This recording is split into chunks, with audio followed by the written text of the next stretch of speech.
All right, folks, listen up. Today's a special episode, a bit different than normal.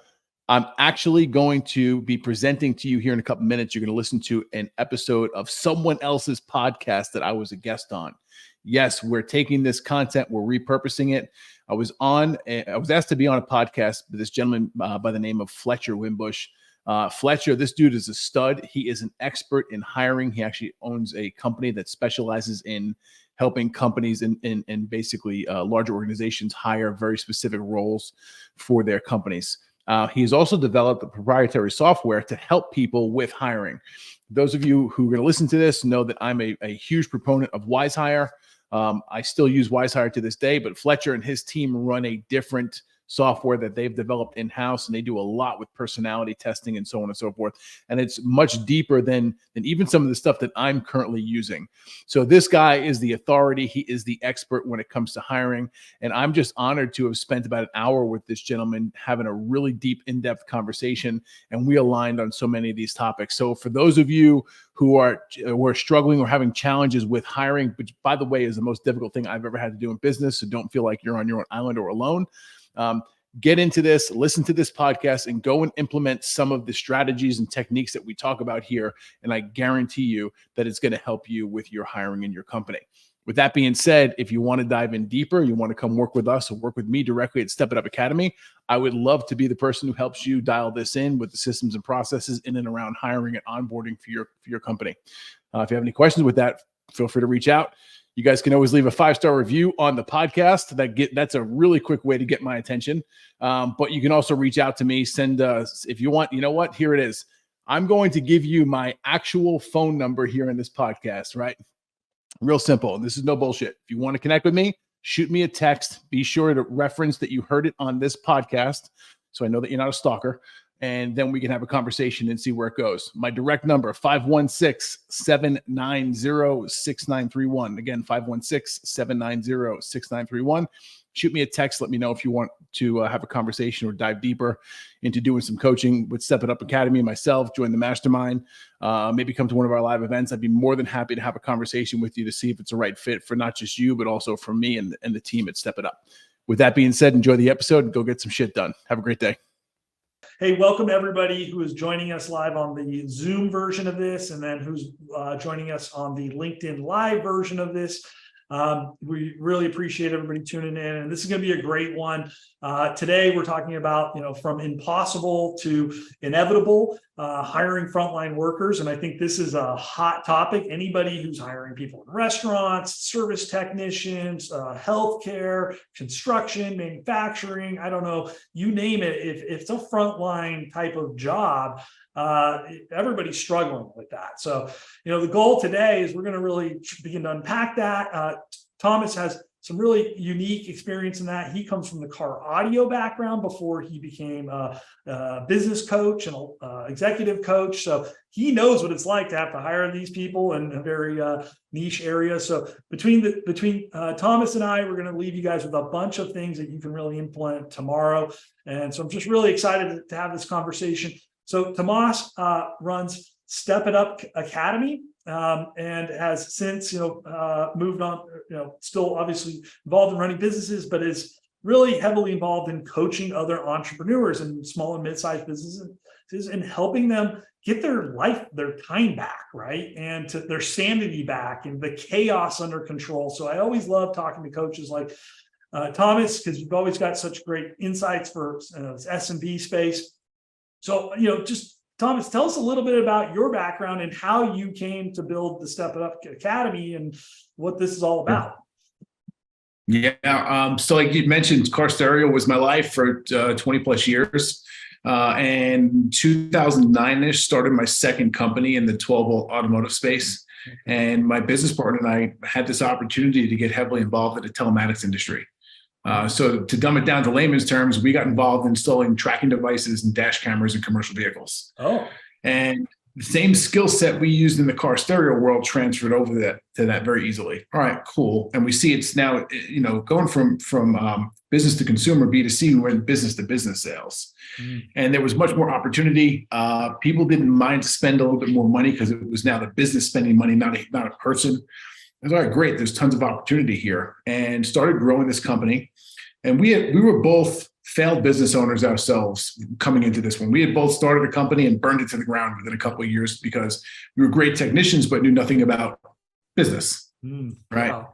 Pretty common story cool. with most entrepreneurs, right? They're really good at something. They go become an entrepreneur doing that thing, and then they realize there's a bazillion other things they got to know or be good at, right? Yeah, for sure. For sure. I think Pareto's principle, the 80-20 rule, really comes into play there. Yeah. So doing the actual work itself, in my opinion, is, we'll call it 10 to 20% of what's required to make everything else happen. The remaining 80% is the back end stuff. It's, leadership, it's strategy, it's hiring, it's onboarding, and systems and processes, it's marketing. And it's, none of that's the fun stuff that anyone wants to do. We all rather just be a technician, kind of turning the wrench or doing the trade that we studied out and put time into for several years. And they're all skill sets that some are trained or some are taught. But I think about I think about this concept a lot. Like, a lot of us have gone and got business degrees, right? Or maybe not. I mean, I got a philosophy degree. I'm really good at thinking about things, but or whatever it is, but very often in our formal educations, they don't teach us about things. And I always talk about hiring. Nobody teaches you about hiring. You learn it through like osmosis, trial by error. Maybe if you're lucky, you had a mentor or a leader in your corporate life that taught you some good things about hiring. Maybe you read some books. I mean, so it's very informal, and that's the same for leadership, right? And it might be true for your accounting and finance. So no one taught you how to work QuickBooks or read a P&L or create a budget, right? Yeah, but true. yeah. So how do you get people up to speed and mastering these things? Yeah. So a lot of that was me, getting to a point where, okay, cool, we've got this business. I see there's opportunity there, but I know that I'm not smart enough to bring it to the next level. I don't have the skill set needed to implement the next pieces of the puzzle. I don't even know what they are. I've got a good idea that some of them have to be around the accounting area. Some of them have to be around the people area. I just don't know how to put the pieces together. So with that, went out there, went on a limb, went to the good old Googles and searched a local business coach and hired this guy, brought him on and started working with him. And that guy led to another coach / mentor, which led to another one, and just went down this rabbit hole of personal development. Because you have to develop yourself personally if you want to ever develop or evolve the company to beyond, your capabilities. Yeah. So started doing that and started really learning and understanding the importance of what my time was worth. Yeah. Right, which is something that we help a lot of our clients with the Step It Up Academy as well. Well, yeah, you don't want your business to be your whole life and consume everything about it. Like, you might as well go get a job for 40 hours a week. At least you've got weeknights and weekends available to you. Yes, exactly. Right. Yeah. Exactly. So when we figure out, what the time is worth and where we're spending all this time and all these different hats that we're wearing as small business owners, usually it's like, oh man, like this is rough. I can't believe I'm spending all this time and all this. Oh, and by the way, I'm not even paying myself. Yeah. So how do we begin to fix it, right? And one of the things that we need to do to begin to fix it is, and I've got a methodology that we leverage, and it's called the G3 method, right? So the first thing is you got to do it. Get something under your belt, get an understanding of what it is. You don't have to be the best at it, but get a good understanding of what it is. Step 2 is get it documented, right? And that doesn't have to be you sitting in front of a computer these days and typing out like crazy. Go leverage ChatGPT to kick out a template. Go use loom.com and record a video. Go take out this funny thing in your phone, your hand called the smartphone, and go record just a video of yourself. Yeah. Right? That's documenting it. All right. And then step 3 is go delegate it to somebody. Yeah. And where the delegation piece comes into play, that's the language that you and I speak very well. Is like, okay, who are we going to go hire? Yeah. What's the process that we're going to use to go hire? Yeah. Well, and so I think that's, a couple of things. So you don't know what you don't know. So especially being a newer or an entrepreneur, I mean, even a veteran entrepreneur, right? You don't know what you don't know. So having a coach is extraordinarily valuable. So that's where, find a coach or a coaching program like Step It Up Academy, or any coach like you did, right? You went through many, and that's okay, I think, to evolve, right? To have a coach, and they're going to add value. I'm sure every coach you worked with added value to your life. And then maybe you needed a little bit of different type of coaching as you matured or you mastered certain things, right? Yes. So let me yeah. let me cut you off here a second. I want to equate that to the hiring as well. So when I first started hiring coaches, I was looking for a generalist coach, someone who could help me in a bunch of different areas. Yeah. As I evolved more and grew more, I started then going out and looking for specialty coaches. So, hey, I need a coach right now for my physical fitness. I need a coach right now for my writing. I need a coach right now for speaking abilities. I need a coach right now who can help me start and publish and launch a podcast. So the same thing happens, in my opinion, in small business. At first, we're like, hey, man, you got a pulse? Cool. I need your help. Like, I don't care what you can. The chaos is so great. Just kind of help me make sense of it. Yeah. Right. So that right there is us as small business owners hiring that generalist. Like, you hire the office manager. This person's going to come in. They can send emails. They can run QuickBooks. They can do basic bookkeeping. They can follow up with clients. They can speak to the attorney. They can send all this crap out and maybe even build a landing page or a funnel for your marketing. Yeah. Cool. Right. They're good at a lot of different things, but they're not great at any of it. Yeah.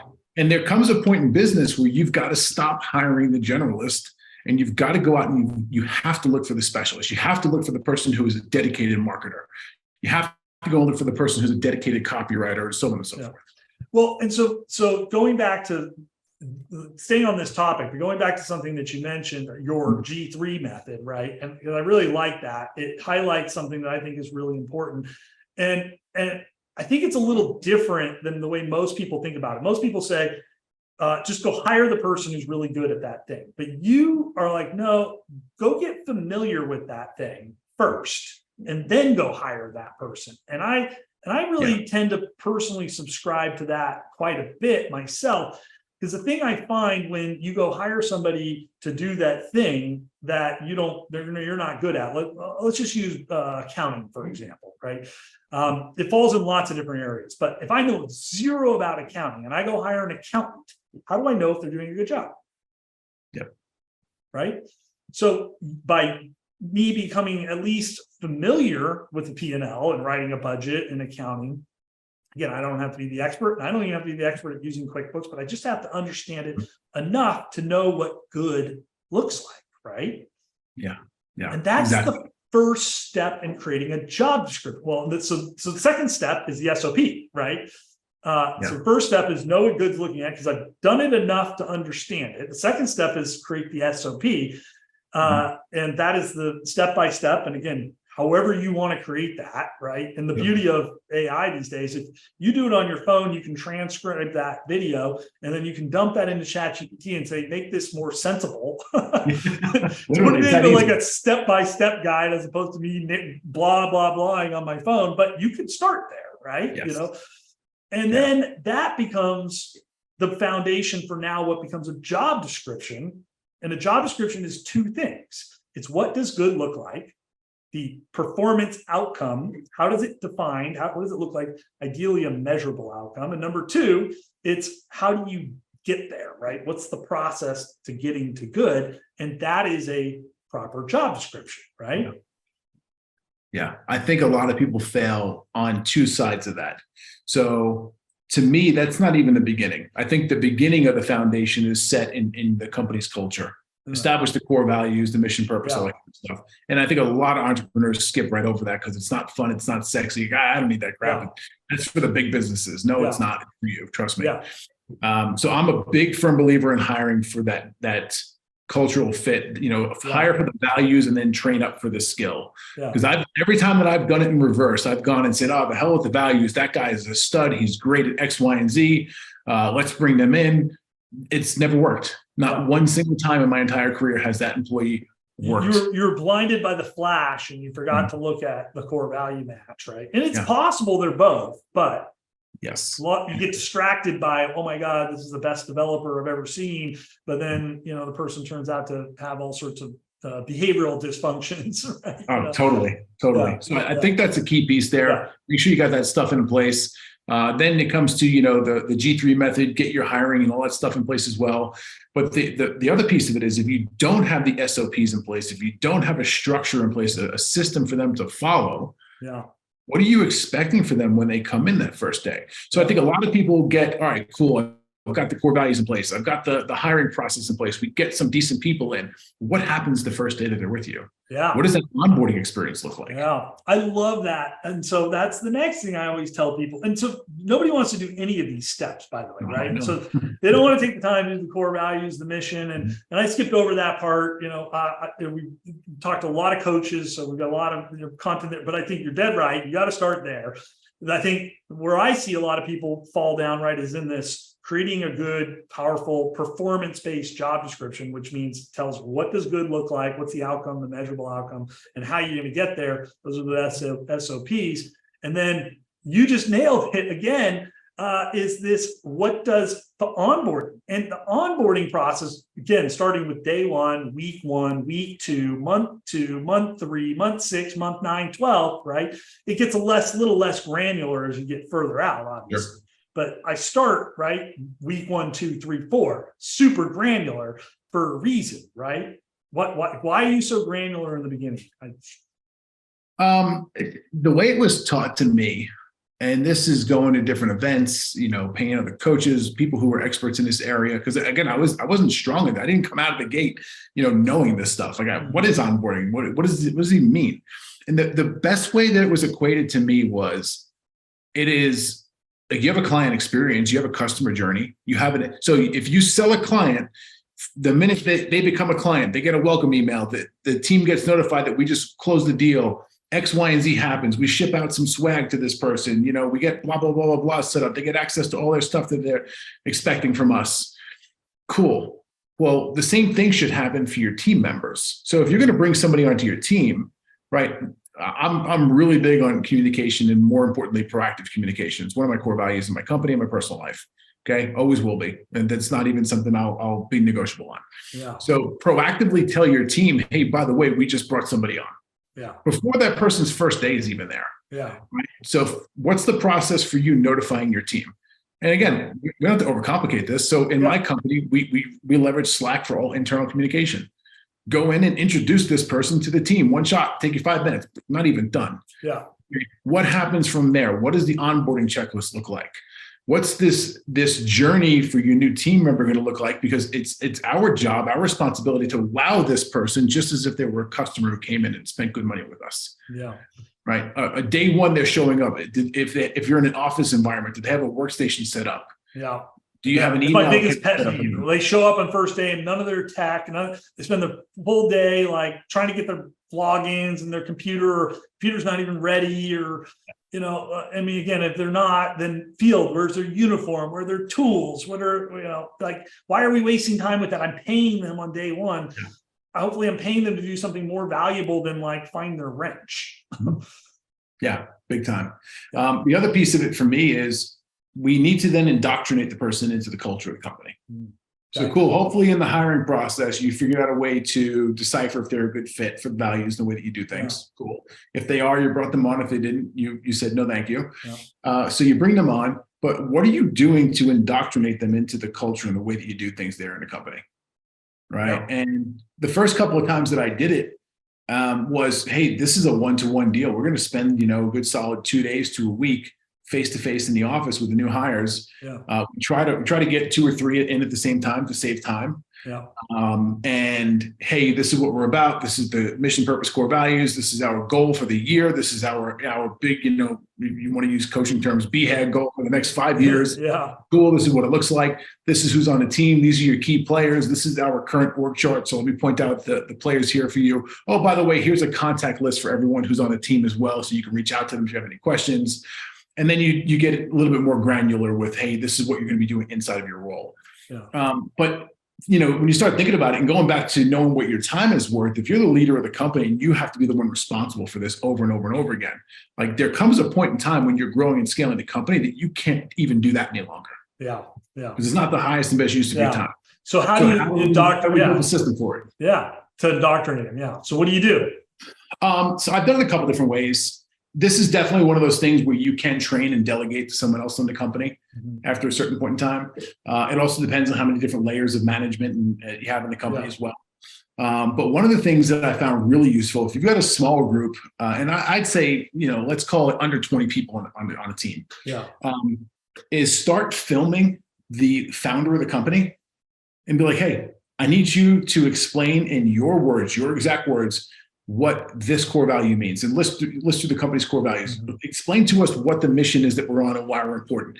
Explain to us in another video who the ideal customer is and what we're trying to do for them. Yeah. Right. Spend a couple of bucks. Maybe you got a video crew on site. Yeah. Maybe it's something you do in your company.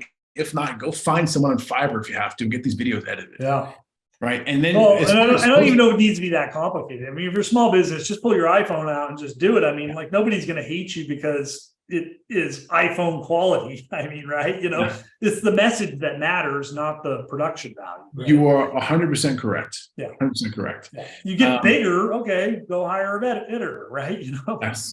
Yeah. I mean, as far as hosting the videos, you could do it a number of ways. Yeah. Well, host them on a YouTube channel. Yeah. Yeah. You don't pay any money for it. Yeah. Yeah.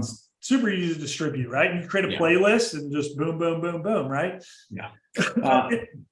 What about like having talking about core values in your daily huddles or your weekly team meetings, and having other people talk about like champion one core value? Like, hey, this week, Thomas, talk about, one of ours is educate first, right? Sure. That's why we do these events, right?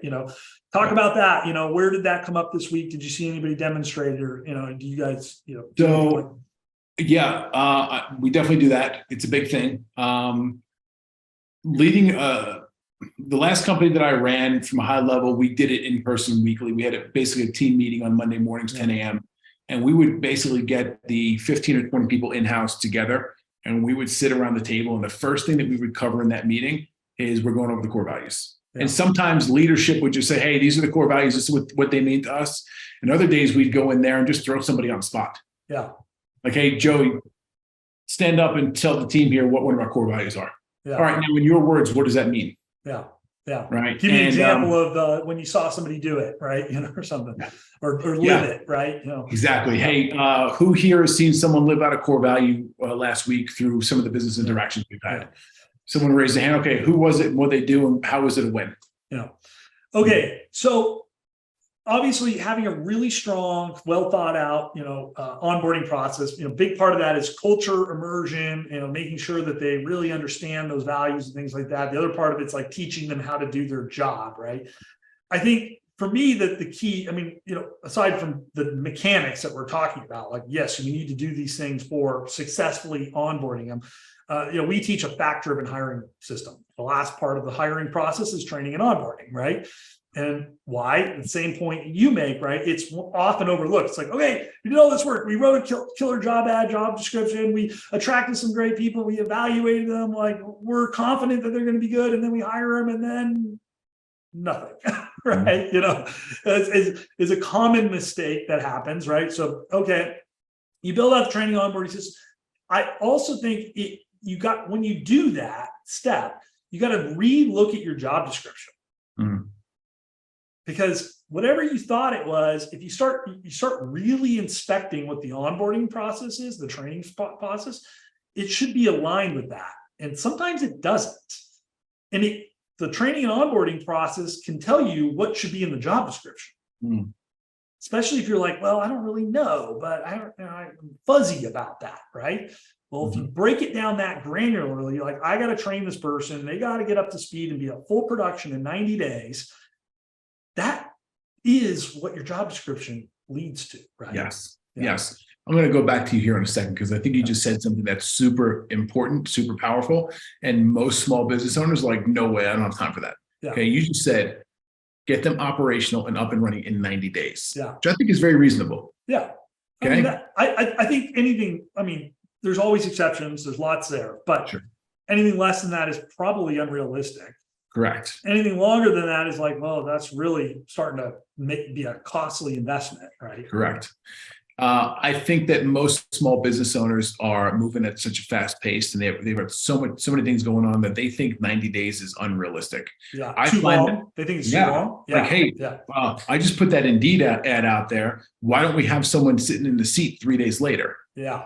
Yeah. And then, 6 days later, why aren't they getting work done for us yet? Like, out here. and that's a recipe for disaster, right? Because the expectation is not realistic. So when they hire the new CFO, and the CFO isn't like creating fireworks in the first week, then all of a sudden, the CEO becomes like frustrated with that person. They start taking that frustration out on that person.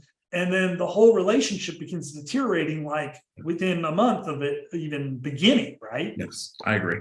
Yeah. I agree. So it helps you have the right perspective of like, is this person on the right trajectory to being an all-star, so that I can be patient with the development curve that is required. Like just figuring out where the water cooler is at might take the guy a week, right?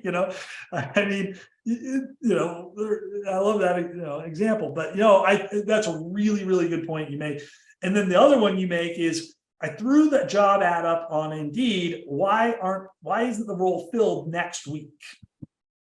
So this, I think, segues into our topic here, right? Mm-hmm. Like, how do we fill these jobs effectively, but also fast, right? So, I mean, we all want fast. It's totally reasonable. Yeah.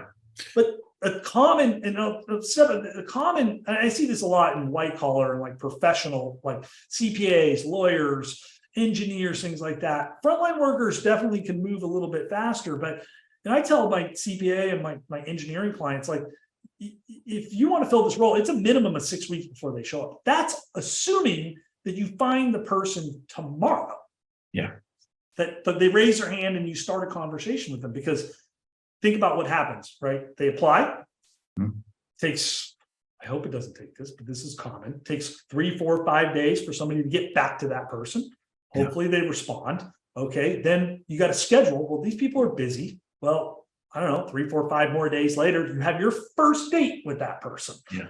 So now you're already 10 days in. That's starting from zero. That's assuming that on day 2, the right person applied for the job, right? Yeah. And then you go, okay, that's first date. Now you're going to have a second date. Well, it takes another week to schedule the second date. You're going to have a third date, and then it takes another week. So you're 5 weeks into this at this point. Okay, you make an offer, fall in love, ask her to move in with you. And well, she's got to, pack up her stuff, and she's got to fill up the moving truck, and she's got to move it all over to your house and move in. That's going to take 2 to 3 weeks. Yeah, you're at 8 weeks now, minimum. Yeah, 8 weeks minimum. Now you can accelerate this process if you are aware of the fact that this is the natural progression and you have some more intentionality behind it. And I think this is where now we start to talk about blue collar, frontline type workers, where you probably maybe don't have 3 dates, but you're probably having we're definitely having at least 1, but you're probably having 2 dates before this happens. But how do you get a good, first of all, how do you fill that funnel? Let's just start there. Yeah. If you're going to hire car audio techs, HVAC technicians, restaurant workers, nurses, how are you going to attract those people, fill your funnel with quality candidates, and how are you going to do that fast? Yeah. So the methodology there has changed a bit. I'm big with software and processes in order to facilitate this, as you are. I found that especially in the blue collar space, the frontline space, it's almost, I don't want to say this and mean it in a derogatory sense, because remember, I'm a blue collar guy through and through. It's where I started. Oftentimes these guys struggle with technology more so than most. Even the ones who install technology for a living. When it comes to email or uploading a resume, it's like, oh my God, it's a foreign language to them. So rule number 1 of Fight Club: don't let your technology get in your way. Yeah. So one of the things, and I have a client who actually taught me this. She runs a marketing agency, runs a ton of Facebook ads. She developed a system specifically for blue collar frontline workers, right? Where, hey, we're going to run some paid traffic. There's a little loophole here how we're going to get around Facebook's AI that reads that we're actually putting up a hiring ad here. Right? She's got a crafty little trick to it. Now, cool, we get these people in and we get them into a ManyChat workflow, automated workflow. So cool, they click the link, they're interested in the job. And now this thing is just kicking back and forth some basic contact information. Yeah, right? This so asking some basic information just to keep them engaged, right? Like, what's your name? What's your phone number? Name, email, phone number. You experienced in which one of these positions? how many years of experience you have. Like the basic questions are being answered. Yeah. Now this contact information, which is easy for this person to do from their cell phone, this little handy computer they have, comes over into the system, right? And by the way, this is, again, don't overcomplicate it. The system could be a damn Google sheet if it has to be. Yeah. Yeah. I mean, I'm not saying I want to work there. Yeah. Doesn't have to be. Yeah. So now this thing comes in, there better be somebody on your team who can reach back out to this person pretty rapidly. Either getting on that Facebook Messenger or picking up the phone and sending them a direct text message like a real human. Yeah. So like, hey, I love this. I love this. So I think, look, the traditional paths work. I mean, Indeed, ZipRecruiter, even Craigslist, for blue collar workers still, is a valuable place to invest in money and marketing. And then Facebook. So here's the thing, right? Where are these people? Where do they hang out, right? Well, you mentioned Facebook, right? So if I'm gonna market my jobs, I'm probably not going to market my HVAC technician on LinkedIn. Sorry, not. We're on LinkedIn here, guys. Like, this is not where you're going after blue collar workers. It's not even where you're going after nurses, really, or even healthcare professionals or restaurant workers, right? So where do they hang out? They're on Instagram, TikTok, and Facebook, right? And where do they use the computer? They're not like you and me, Thomas, right? You and I, we got our laptops, we're traveling, we're working, my wife's a perfect example. I think she opens a laptop like once every 2 weeks, right? She's on her phone, right? Like, most people, like they operate on their phone. So meet them where it's phone friendly, deliver content, be able to engage with them on a phone friendly platform, and like the socials and the forums that you ask them and how you do that. So asking them to upload a resume to a application, right, is a complete nightmare. In fact, if you ask me to upload my resume to an application on my phone, I wouldn't even know how to do it, frankly, right? Personally, right? Yeah. So meet them where they're at. I love the little engagement, like, little questions, that's sort of a gamification thing, right? It's like, I ask you another question. They're easy questions. I can answer you. Like, I know my phone number off the top of my head. I can answer that. Don't ask them a question where they're going to have to stop and like think or find a document or whatever, right? And then, but the most important thing that you said is you get back in touch with them lightning fast. So, another guy who does a really good job in this space is Ryan Eglin. And I was talking to him, and he tells all his clients, and he pretty much only works with blue collar type companies, a little bit larger companies typically. He's like, you've got to get back to them within 15 minutes of them expressing interest. 15 minutes, folks. Yeah. How long do you wait to get back to a sales lead? Same thing. You want to get back as fast as possible. Yeah. So this is where most people screw this up too, and this is something I had to learn the hard way. To me, hiring is no different than marketing or sales. Yep. Okay. It is a sales and marketing activity through and through. Yeah. So when you hire an HR generalist, do you think that person has been trained as an expert in sales and marketing? No. Not at all. Yeah. So you either need to level them up or you need to rethink whose job that is. Agreed. That's my opinion. Yeah, no, I agree with you 100%. And going into the whole marketing thing, there's a couple of pieces from a top level, like a leader, a company founder, that I think that person is never going to get out of a couple of roles in the company. Okay, number one, you have to have your finger on the pulse of the marketing voice of the company. Yeah, it's your brand. It's your message. You can't outsource it completely. Yep. You can outsource help or certain aspects. Yep. Number two, you're going to be the one who's responsible for closing the big deals, most likely. You're going to be the one who comes in and is the closer at the nth hour. Yeah. And number three, you're going to be the one who's responsible for attracting and or closing the top talent who joins the company. Yeah. I read a book by one of Elon Musk's people. I think it was like, I don't know, Liftoff or something like that. I can't remember now. And it was one of his first hires. And the story he tells in the early days of SpaceX, right? What Elon was really good at was hiring amazing, smart people and getting them to buy into his mission, vision, core values, and getting them to work for like a third of what they're worth. Yeah. Right. So yeah, that was his number one job in the early days. Sounds like sales to me. Yeah. Yeah. He had to sell them on the vision. We're going to Mars, guys. Let's do it. Right. It wasn't that simple, but there's more to it. Yeah, I totally agree with you on that. So, okay, a few takeaways: meet people where they're at. You've got to get back to them lightning fast. Look, I'll give you some grace. I say 24 hours. I think it's preferable if it's same day, right? But maybe they engage at 7 p.m. Fine. Get back to them first thing tomorrow morning. But other thing too is to think about, and my next guest coming up in a couple of weeks, Jonathan Duarte's got this like text messaging platform for frontline workers. I was just talking to him yesterday in our recap. And he wrote this little story that just really inspired me. I wrote a story about my own story about hiring based on this. But he was like, story is, service technician applies to the job.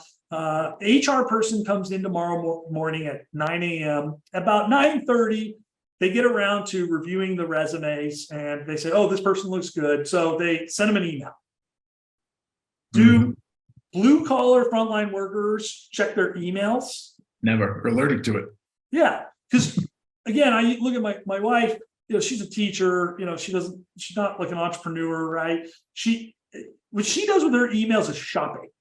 The only thing she's looking for in an email is the confirmation that her delivery is being, and it's full of spam. Like she spends like 10 minutes every night, like delete. Like no.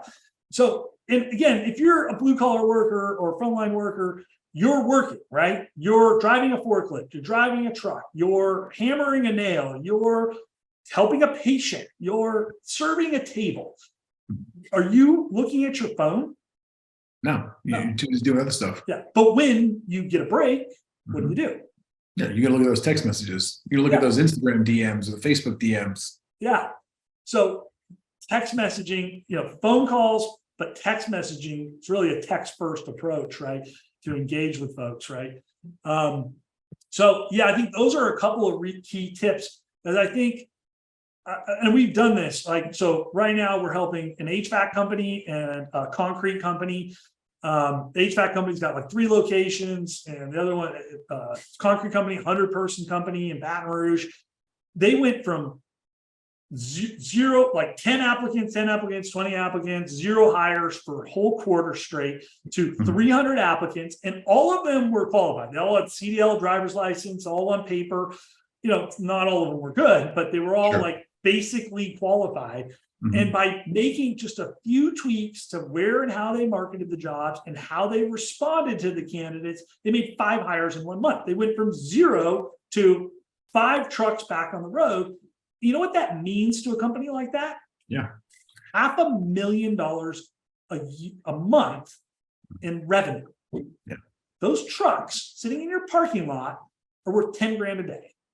Yeah. Yeah. And that's probably true across any front line, right? Pick your number. Yeah. Maybe it's not 10, maybe it's 2, maybe it's 20, right? Filling these roles is a revenue generating problem or opportunity for the business, right? Problem, opportunity, interchangeable. Love it. Yeah, exactly, right? Yeah. It depends on how you see it. A lot of people see it as a problem. I see it as an opportunity, right? And that's why I think it's so important that we talk about these things. Let's start changing our mindset around hiring. It's not a problem, it's an opportunity. We need to come up with a solution so we can capture the opportunity in our businesses. The other part of it too, right? It goes back to this E-Myth stuff that you're talking about, right? Is, are you going to be the technician? Are you going to be the one out there in the truck servicing the customer because you've got nobody else to do it? Therefore, you're not working on your business, you're working in it. And who's the slave to the business now, right? You got to go find those people. What, any other quick tips on where you'd suggest finding or how you might go about filling your funnel? We'll talk about how do you figure out if they're the right person in a sec, but sure. What, any other kind of hacks that you've seen out there? I think people overlook their personal social media profile. Everyone here has a brand, a personal brand, and I think we all need to leverage it better than what we do for the most part. I think it's important. I think it's powerful that you go out there and you post consistently on social media. And I'm not talking your business page right now. I'm talking you personally. Yeah. Because if you don't tell the world what you do and who you help and how you help people, you're losing out in business. Yeah. And I'm also not saying to go onto social media and vomit and be like, oh, come buy my stuff, buy my stuff, buy my stuff. Because after the third or fourth time, you turn people off and they just ignore you. Yeah. But if you can go in there and practice communication, right? So AKA tell a story, tell a quick story, tell how you help the client, tell how you look at these new people that we brought onto the team and how we're providing, money for these people and helping them build lifestyles and whatnot. Yeah. If you can go out there and show the world that you're doing some cool things for your clients and for your team members, you're going to start attracting the right people to come to you as well. Yeah. Yeah. And so they'll start to DM you. They'll be like, hey, Thomas, I saw your post. I see your, car audio business. I happen to be a tech. Like, I'm looking for a new job. They're going to come to you. Let me give you a story. I like telling stories. Yeah. I've got a client of mine. He's out of Connecticut. He owns a very successful retail car audio shop. Okay. He's got, 6, 7, maybe 8 people on his team. It's a good size. They're very steady with their business. The workflow that comes in. The challenge that he faces, like most other people in that industry, is like if a tech decides to move on and we have to fire someone, finding another one is really difficult. Yeah, because nobody has that skill set. Yeah, because it's not just does this person need to fit the values of the company, but they can't come in here completely green because it's going to take me 2 years to train them. Yeah. Right. So we got to find a happy medium. So he comes in, works with us a lot. We have one of our quarterly in-person masterminds. We present this methodology for leveraging Facebook to go out there and run ads and target some people. And he kicked it up a notch. So he started targeting his local competition. So if anyone here has ever run any paid traffic on Facebook, you can literally drop a pin on a building or a location. Yeah, like geofence them. Yes. Yeah. He started dropping pins on all of his competitors' retail car audio shops with the intent, knowing that all the employees there, sometime sooner or later, when they went for their break for 5 or 10 minutes, they're going to open up their phone and say, oh, wow, look, so-and-so car stereo 4 miles from here is hiring. Yeah. And if their boss was just mean to them, they might click that ad and raise their hand, right? Yeah. So he's not really going behind that other business owner's back and saying, hey, I'm going to steal your employees, but he's also gently presenting the opportunity to them. Yeah. So he winds up getting 2 people from 2 different locations who come through the funnel from start to finish, and he hires them. Yeah. From this. Yeah. And one of the guys came in and said, hey, I'm really excited to work with you. He's like, I've been watching your content on social media. I've been watching the videos that you put up on TikTok for some of the installs and the quality of work that you guys are putting out of the shop. And he's like, I'm just like super grateful and excited to become a member of this awesome team. Yeah. So if you don't think people in your area are watching you and paying attention to what you put out there on the socials, you're out of your mind. Yeah. They may not be liking, commenting, sharing, but they're seeing it. And if you're putting out good educational value add content and they're seeing it, and if you're in that space, right? If I'm in the car auto space and I'm watching videos about this cool system you put in, and I'm a tech, like I like cool systems, right? I'm like geek out about these things. Then I'm going to be like, wow, look at what they're doing over there. We're not talking about those things over at our shop. We're just like putting in whatever. Right? Yeah, I love that. That's really genius. So yeah, I love that. That's a great hack. Geofence your competitors, geofence where your people, that your ideal candidates are going to be at. That could be conferences. That could be, I've heard about this with service techs. You geofence the plumbing supply house. You want to hire plumbers? Geofence that, run these ads to anybody who's coming in and out of that plumbing supply house, right, in your area. And that's how you're going to get them, right? That's fantastic. And I think it segues, and I'll leave everybody with this one other tip. One that it's highly related. It's exactly the same thing you're saying, is employee referrals. You've got to have a really robust, it's got to be, I think it's got to be part of your culture, right? It's something that you talk about every day, all day with your people. You incentivize, you celebrate. And I really think the big key to that is celebrate the activity, not the outcome, right? Thomas, if you refer somebody to me and maybe I decide they're not quite the right fit, like that is besides the point. I should be giving you a double high five and a fist bump and buying you a latte or a pizza or whatever, or telling everybody else like, hey, Thomas sent somebody to us. It was amazing. I really appreciate it, man. And, that was great. Keep sending them. Wasn't quite the right fit. No big deal. But Sure. That was awesome, right? Celebrate the activity, not the outcome. It's not your job to decide who we should hire, but it is your job to be a brand evangelist and be telling all your people. And again, if you're specialists like car audio tech, you're running them, or maybe a plumber. I don't know much about car audio techs, but you're running into these your other plumbers at the plumbing supply house, and each other, like competing companies, but they're talking at the counter, right?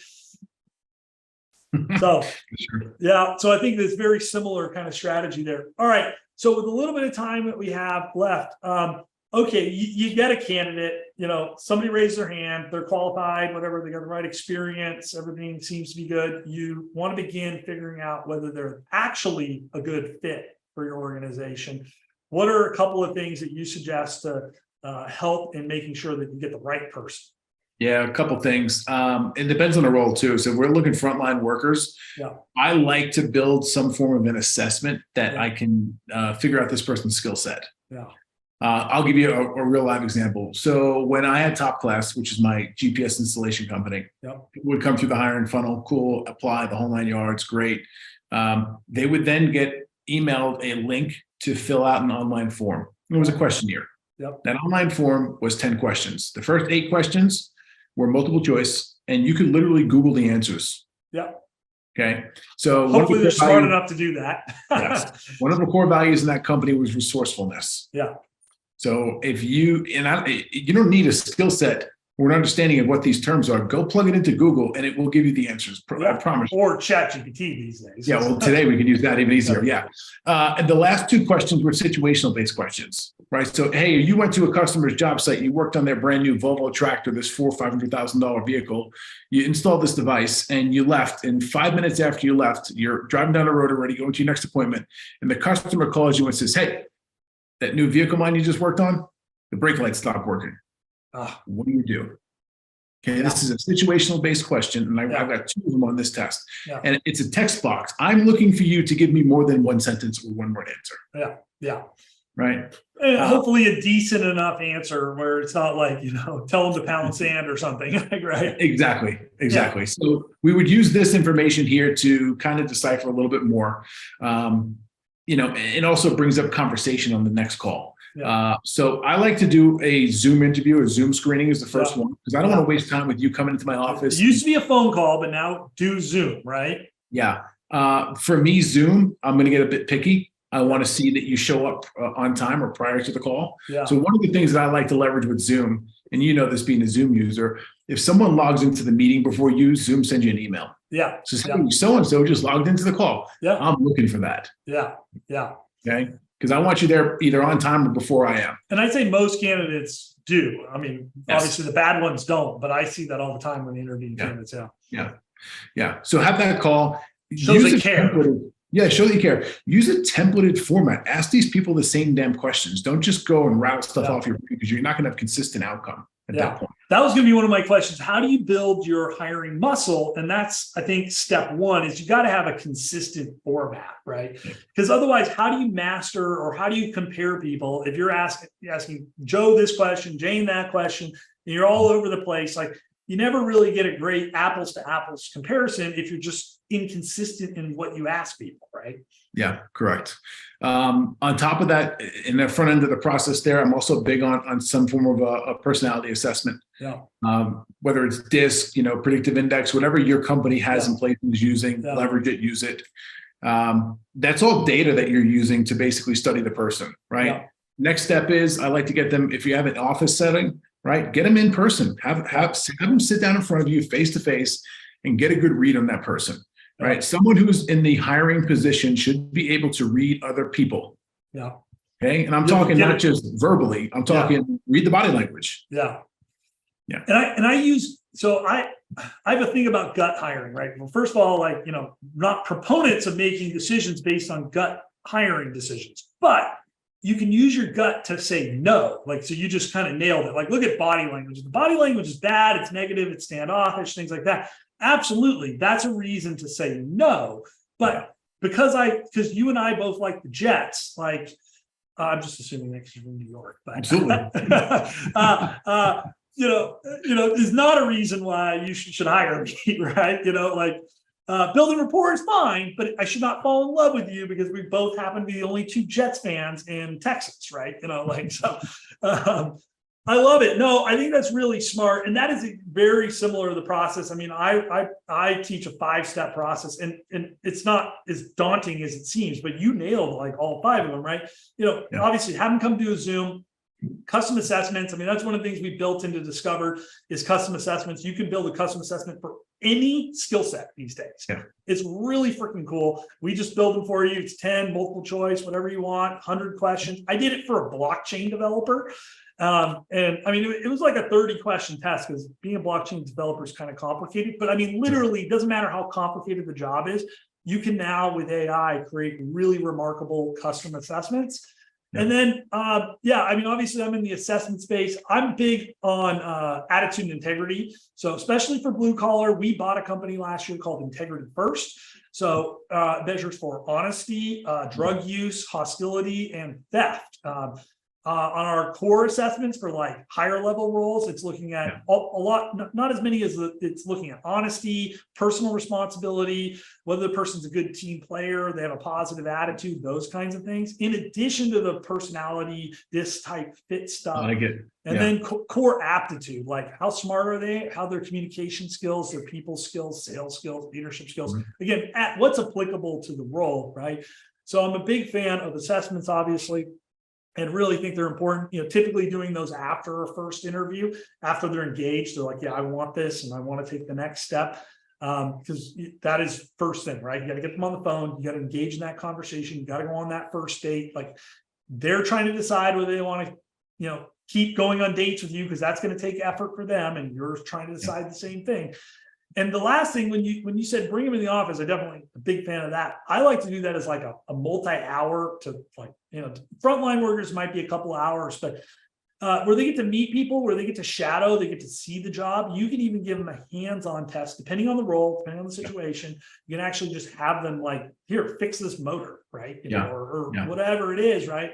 And so that's a real great test, and we call those working interviews.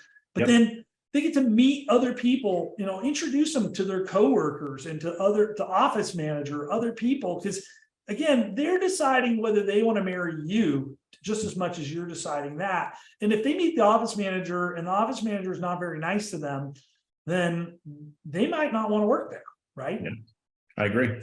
Yeah, the working interviews was a really big piece of the puzzle in my service-based company. Yeah. We didn't have a facility that we worked out of, so we were on the road traveling to our customers' locations. So it became part of the hiring hoops. I like to call them the test. Yeah. Hey, Joey B, you've got you're going to be working with us next Wednesday. We have to be on site at 7 a.m. Here's the address. Here's who you're going to meet on site, whether it's me or somebody else on the team who's going to meet you there.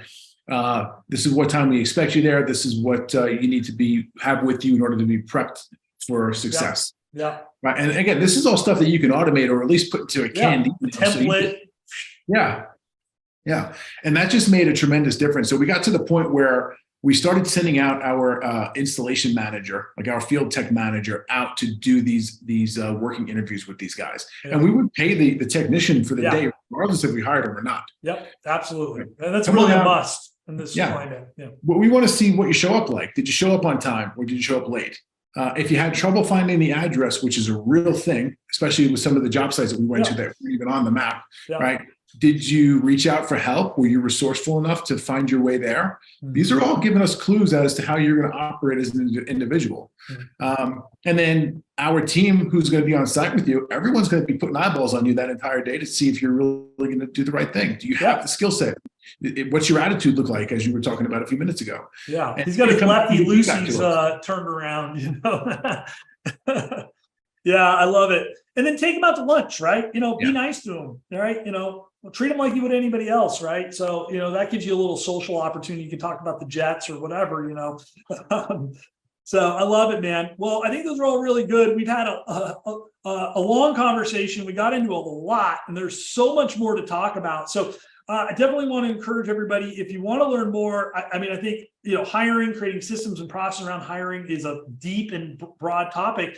Obviously, Thomas, you teach how to install these systems in and throughout your whole organization. So there's a lot to cover as you start to systemize all areas of your business. So where can people find you? And what's the best way for them to get in touch with you? Yeah, best way is head over to connectwiththomas.com. It's going to be a little Linktree style page that has links out to all my social media, the business website, all that stuff's going to be there.